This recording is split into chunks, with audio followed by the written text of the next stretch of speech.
Quem financia a campanha de Jair Bolsonaro? Pergunta-se muito quem financia a campanha do PT, quem financia as outras campanhas. Mas não se pergunta quem financia a campanha de Jair Bolsonaro. A impressão que se tem é que Jair Bolsonaro é financiado pelos seus fãs. Sabe quando é que as pessoas individuais no Brasil colaboram com campanha? Isso aqui não é Estados Unidos. As pessoas não vão lá, põem o seu chequinho de 10 reais no chapeuzinho dos candidatos. Aqui, as campanhas são feitas por empresas, por gente muito rica, que troca favores com os candidatos claramente.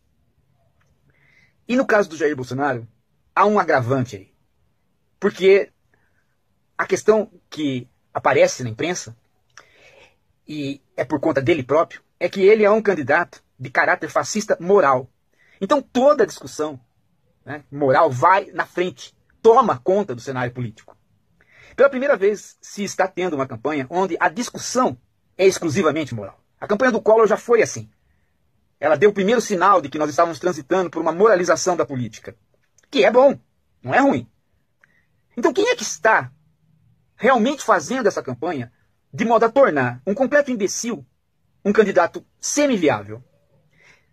O problema é que nós não olhamos para quem está no palanque. Ou no palanque diretamente, ou no palanque indiretamente. Essa discussão está completamente abafada pela discussão moral, ético-política, no sentido moral da palavra. Nem mais da ética política, mas no sentido moral mesmo. Porque o Bolsonaro ele vai para o campo, né, digamos assim, né, da ofensa em relação a grupos sociais. Então quem é? Por que ele ficou tão preocupado com a fala do Mourão? Do 13º salário. Ah, porque ele perde votos. Meu Deus do céu. Ele sempre foi contra direitos trabalhistas. Muito trabalhador vota nele sabendo que ele pode perder os direitos trabalhistas. A questão moral ganha o sujeito. E ele esquece da questão econômica. Mas ele ficou preocupado com o Mourão porque o Mourão revelou a base econômica da campanha dele, porque o Mourão estava falando para um grupo de empresários. E aí o Mourão quis agradar esse grupo de empresários com razão, porque dali vem o dinheiro. E quais são esses grupos? Primeiro grupo, o grupo da mineração. O grupo da mineração é um grupo forte, grande e com vínculos internacionais. O que se quer é pegar a terra indígena para mineração. 2. O grupo da bala, da indústria armamentista, associado ao grupo dos ruralistas, que também quer fazer com que o governo, né, deixe o barco correr em relação à legislação ruralista. Perdoar dívidas, deixar armar a população do campo, né, a população de patrões do campo, né, tirar as leis ecológicas. Terceiro grupo econômico, né, os pastores. Igreja é lugar, já provado no Brasil, né, de lavagem de dinheiro. Com associação, muitas vezes, ao tráfico e aos políticos. Eis aí o outro lobby de gente com grana, com muita grana, que está apostando no Bolsonaro diretamente. Esses três grupos têm vínculos internacionais. Esses três grupos não fazem parte da chamada burguesia industrial ou da burguesia bancária, senão indiretamente.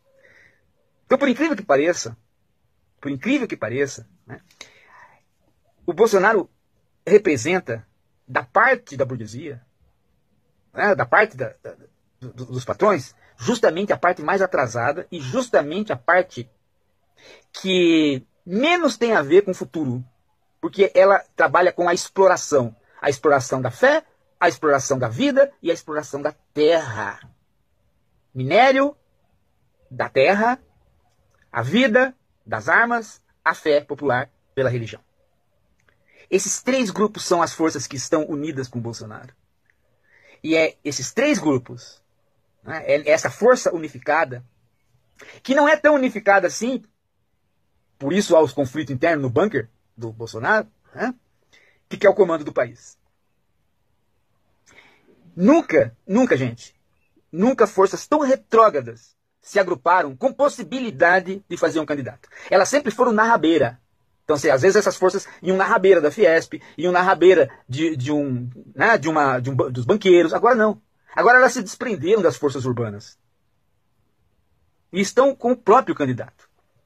E a sorte, deu sorte desse candidato, olha só, deu sorte desse candidato, né, pegar, né, se envolver numa discussão moral que, ao mesmo tempo que mobiliza uma parte da população, as mulheres, por exemplo, saindo na frente contra ele, né, e talvez isso nos salve, mas isso também esconde uma discussão sobre leis trabalhistas no campo, sobre a questão do minério, sobre a questão de como a expulsão dos indígenas não tem a ver com índio, mas tem a ver com a terra, como a indústria armamentista cresceu assustadoramente, né? Como é que a indústria armamentista quer o controle do governo, sim, porque o governo tem exército e o governo tem polícia para fazer a compra estatal, né, de material bélico. Se a gente prestar atenção nisso, nós vamos ver que a disputa dessa eleição não está entre corrupção e não corrupção. A disputa dessa eleição não está entre ser fascista moral e não ser fascista moral, ser liberal. A disputa dessa eleição está entre grupos que aceitam um Brasil capitalista moderno e grupos que representam um capitalismo totalmente predatório, arcaico, e que precisa, inclusive, de conviver com leis escravistas. A indústria do minério, a bancada da bala e as indústrias da bala, a indústria do minério associada aos ruralistas e a indústria da fé.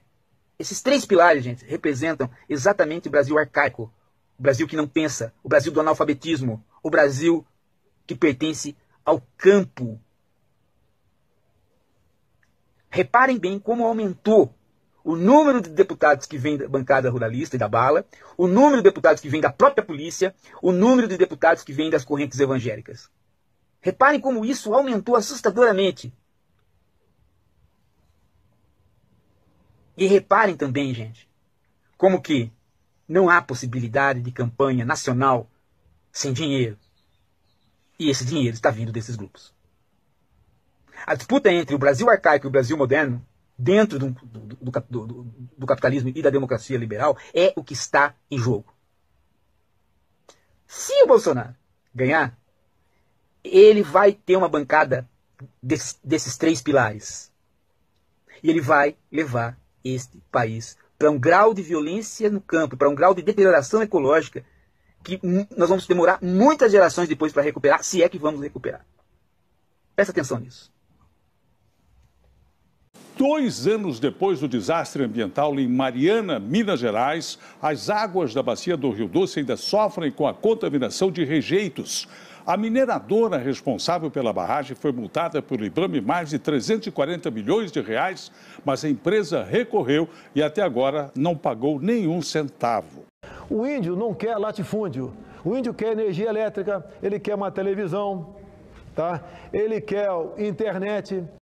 Jair Bolsonaro disse que o Brasil tem áreas de proteção ambiental em excesso e defendeu mudanças na legislação para a exploração econômica da Amazônia. O Brasil não suporta ter mais de 50% do seu território demarcado como terras indígenas, juntamente com a área de proteção ambiental, com parques nacionais e essas reservas todas atrapalham o desenvolvimento. Até para derrubar uma árvore que já morreu, leva 10 anos. Você quer fazer uma pequena central hidrelétrica, é quase impossível. Não podemos continuar admitindo uma fiscalização xiita por parte do ICMBio e do IBAMA, prejudicando quem quer produzir.